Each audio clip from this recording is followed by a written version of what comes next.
wa mi Nyasaye duong' momiyowa kinde kapod iluongo ni tinende. Waduoko ni Nyasaye erokamano kuom dweche adek mosekadho manyocha wapuonjore thuon wach mawacho ni kaka iloko tiend muma. Kendo jawinjo e dweche adek makoro wachakogi bende wabiro somo e thuon wach machielo kendo wakwani ka Nyasaye omiyowa ngima to watim kinda waduto mondo wagwedhire kanyakla ka Nyasaye telonwa. Kawuono Nyasach polo koda piny oyienwa wan kod jotichne mosetimo kinda ahinya tijini, jakwath Samuel Ogum, jakwath mosi nyithi Nyasaye. Okwe uru nyithi Nyasaye. Okwe. Erokamano jakwath. Wan kod wadwa Charles Odoyo ma Dagoretti kona. Charles mosi jowinjo.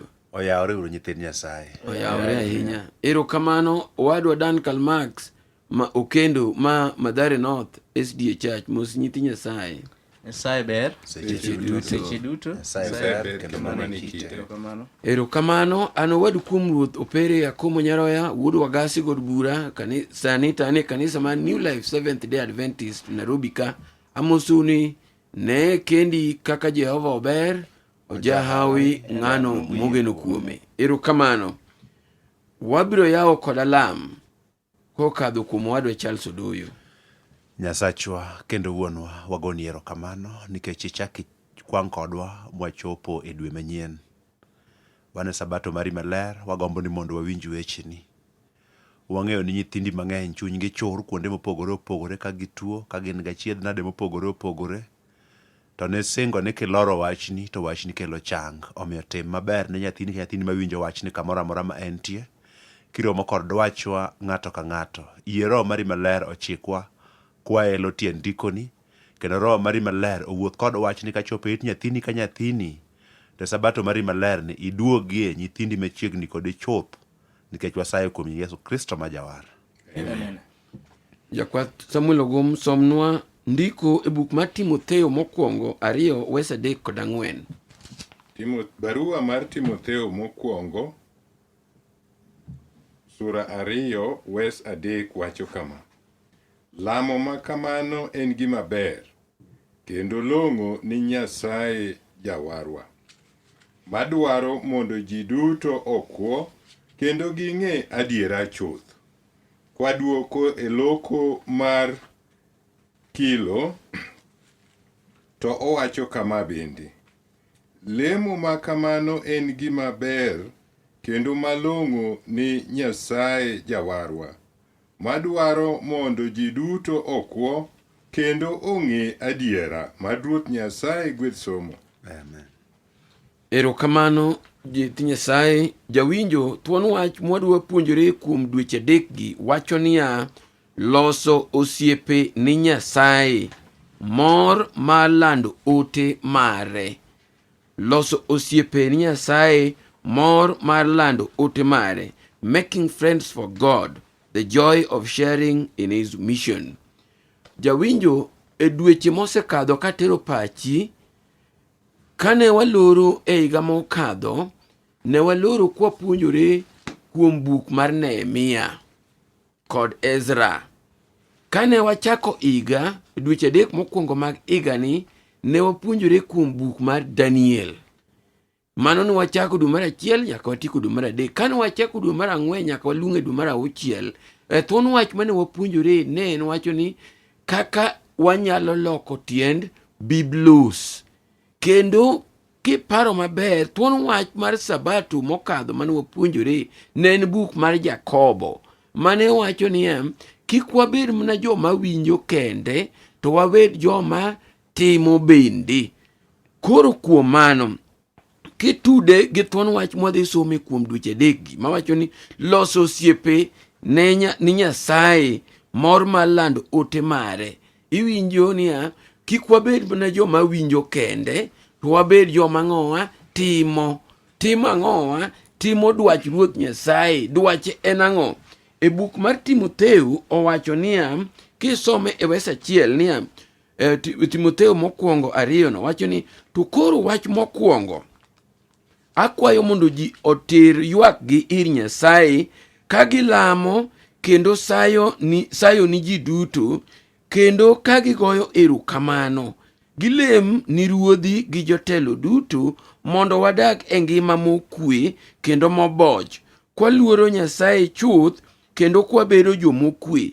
Lamo makamano en gima ber kendo long'o ni Nyasaye Jawarwa madwaro mondo ji duto okwo kendo ging'e adiera chuth. Wadhi somo e wacho ni ang'o momiyo itimo neno. Ang'o momiyo itimo neno.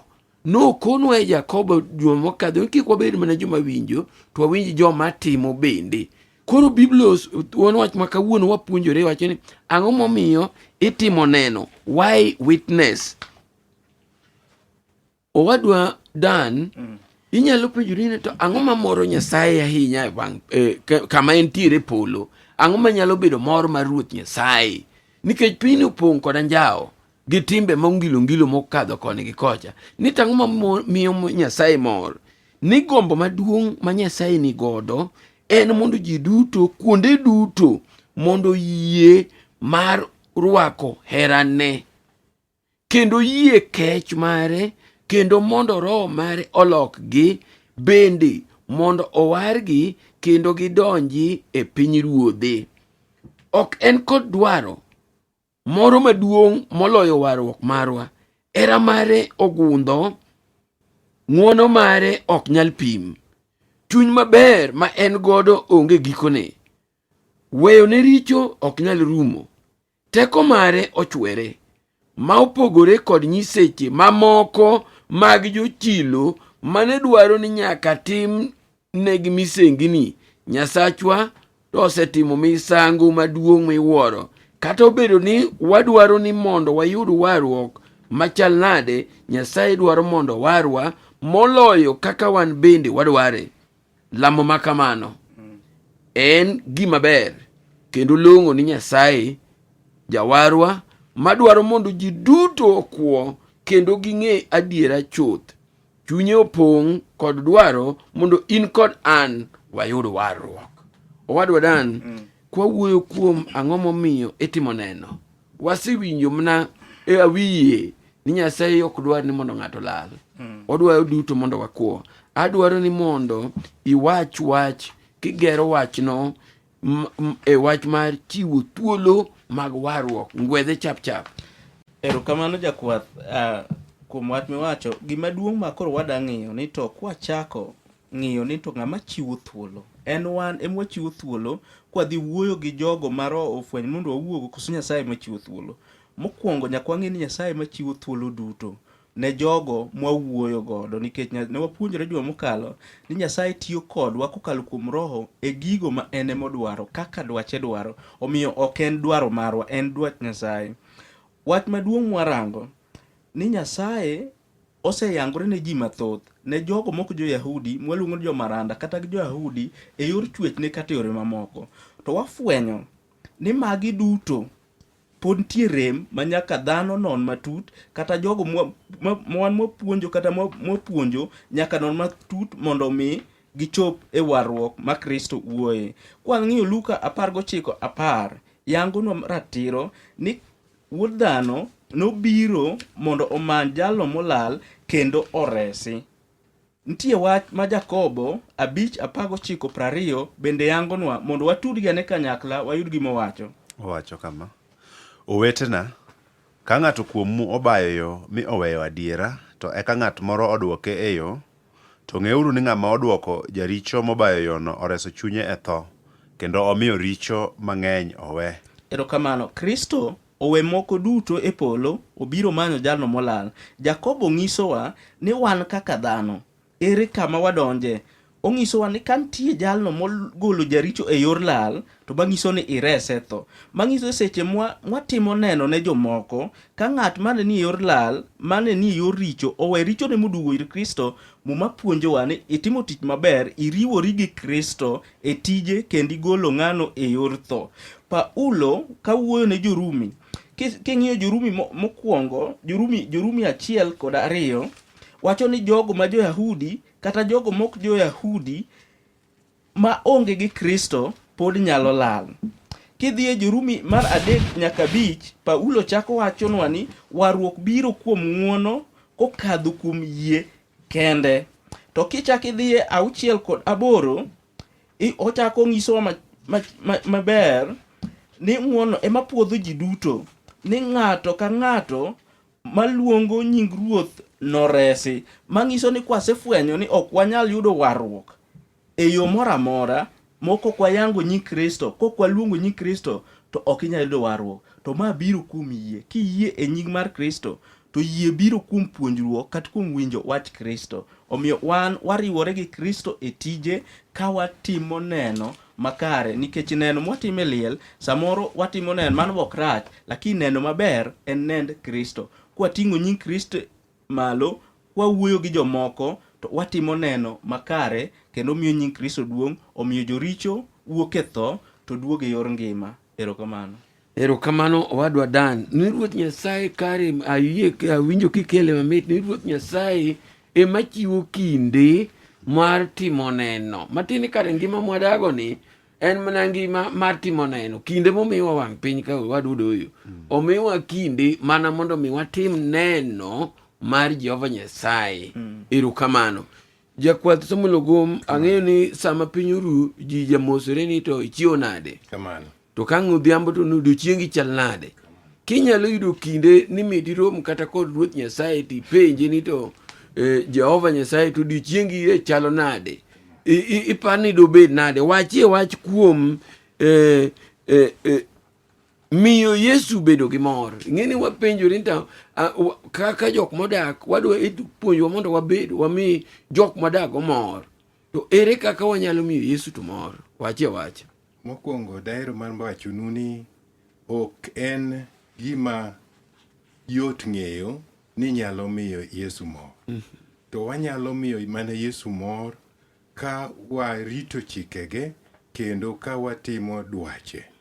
To dwach Ruoth Nyasaye watime mana ka watimo ni mond liete ng'uono kendo waneno nyithi kiye oyudo dwaro margi kaka obedo.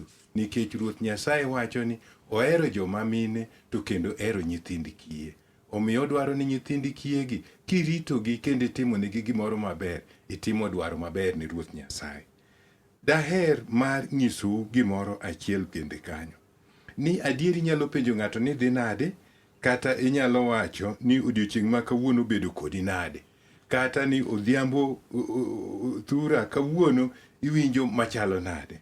Ing'eni ma en penjo mwapenjo mondo mi wayud thuolo mar yawo chuny ng'ato ka ng'ato ma kiloso kode tiloso kode ka chunye ogonyore kendo omemore, ochiwore ni in uwuon, obedo huyanga, tiende ni oyawo chunye kendo ng'isi gima obedo thuolo kodi, ong'isi gigo duto machande. Mane momiyo iwacho ni kaka iwacho na mokwongo chande ni inyalo penjo ng'ama dhano, inyalo penjo Yesu bende, to Yesu wang'e ni en Ruoth Nyasaye. Ka wapenjo Yesu ni to Ruoth idhi nade, obiro dwokowa maber niya, ni ok amor. Gimomiyo ok amor, aneno nyithinda mathoth kolal kendo weyo yo mana miyogi ni mondo gilu. Ok amor nikech aneno ka nyithindo manyiri omaki oket wasumbini mondo gitim tije chode gi jogo madongo. Waneno ka ok amor nikech aneno ka mond liete okaw kendo inind ibambo gotieno godiochieng' gi jogo man gi teko kendo man gi loch kuomgi.